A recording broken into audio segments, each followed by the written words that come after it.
Street Fighter knockoffs? Why not? But is this figure any good? Let's find out.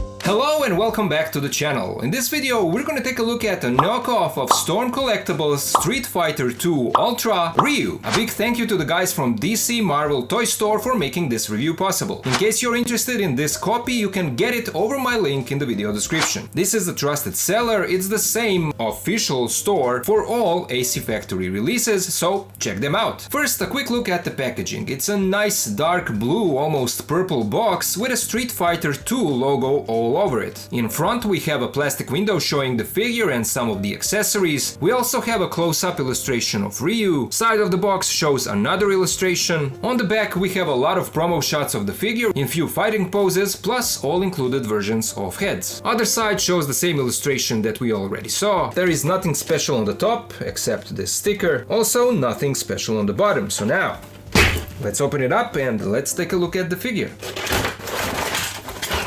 Here is RYU out of the box, and yeah, everything seems fine here. The plastic feels good, there are no loose joints, there's also no paint issues because I think that most of the parts are molded in each color. There are few details that are painted, like the head and hands, and those are also well done for the most part. This RYU knockoff is around 18 centimeters tall, which is around the same as the original, and as you can see, his proportions look fine. He looks good even in this simple standing pose. Taking a closer look at the details, here is the head, and this is his neutral expression, even though it is still angry. The eyes look good, and so do the eyebrows, going over the red band. The face could definitely use a slight wash just to bring out some of the sculpted details, and from what I saw on the original, the lips should be painted. But on this copy it's all kind of lost in the same color of plastic. The hair looks good, and this bent piece pegs into the back here, but it can easily pop out.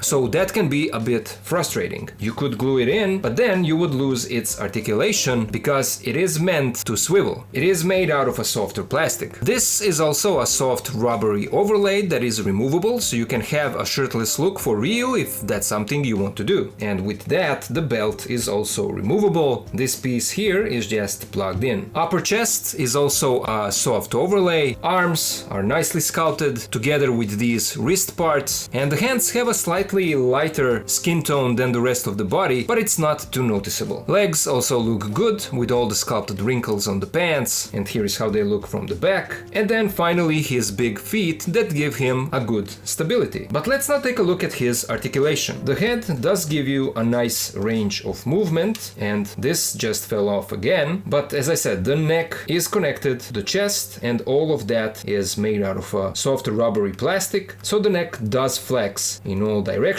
RYU can look side to side, tilt the head a little bit side to side. This is how far he can look down and then up. He has butterfly joints, but unfortunately they don't really do much. This is as far as the arms go across the chest, and then this is how far they go across his back. Arms do rotate 360. Here's how far they move out. There is a bicep swivel, elbows bent this much. We have a swivel in the wrists and a hinge in all directions. Here inside we have two cuts in the torso, so this is where we will get our side-to-side swivel and a slight side-to-side tilt. Here is how far he bends forward and back. This is how far the legs can move out, and then forwards and back. We have a thigh swivel, knees that bend this much, a swivel in the ankles, feet move slightly forward, much better back. There is a toe joint and a decent ankle pivot. So the overall articulation could be better on this figure, but if I'm not mistaken, this is a copy of an older Storm Collectibles figure. Let's now take a look at his accessories. He comes with a plastic stand, a plastic base for his effects. Then we get 3 alternate bends. Then we get his attack effect that can be split into 2 parts. He comes with a total of 4 pairs of hands. A pair of fisted hands are already on the figure. Then we get a pair of his attack hands, a pair of open hands, and a pair of relaxed hands. Then we get few alternate heads. We get this angry one with grinning teeth. This one also looks pretty good. And then we get a yelling head, and finally this head where he is beaten up. And